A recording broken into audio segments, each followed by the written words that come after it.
महाराज जी, मनुष्य का प्रारब्ध उसके कर्मों का फल है, किंतु राष्ट्र का प्रारब्ध नियति द्वारा तय होता है या उसमें रहने वाले लोगों के कर्मों का सब कर्मों का, सबके अलग अलग कर्म जब एकत्रित होते हैं, जैसे एक प्रांत के कर्म का अब परिणाम एक साथ भोगना है, तो मिसाइल गिरेगी पूरा प्रांत नष्ट हो जाएगा, क्योंकि वहां उस समय अब जैसे 20 आदमी मरने हैं यहाँ, तो अलग अलग प्रांत से 20 आकर एकत्रित हो एक साथ मरना है, तो एक साथ मरना है। उन सब का प्रारब्ध को उपस्थित, बिना मृत्यु स्थान और मृत्यु समय तय हुए कोई मार नहीं सकता। जैसे हमारा मृत्यु स्थान तय है कि हमको वहां जाके मरना है, तो मृत्यु समय तय है और मृत्यु का कारण तय है कि इस निमित्त से इस समय इस स्थान पर इस जीव की मृत्यु होगी, वैसे विधान बन जाएगा, वैसे मृत्यु हो जाएगी। चलता है तो जीव का प्रारब्ध जब बहुत जीवों का एक जैसा एकत्रित होता है, तो फिर वैसे ही प्रांत के प्रांत को दुख प्राप्त होता है। जैसे पूरे विश्व का प्रारब्ध एक जैसा एकत्रित हुआ तो कोरोना आ गया,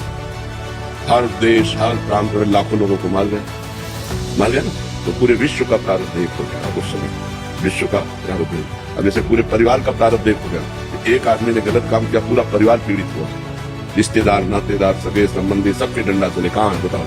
तो एक आदमी का बुरा प्रारब्ध जब और प्रारब्धों से मिला तो वो संयोग बनाकर कैसे कष्ट दे देता है। बिना निजकृत कर्म के कोई दंड नहीं दे सकता। हमारे कर्म जब जुड़ेंगे तभी हमको कष्ट मिल सकता है।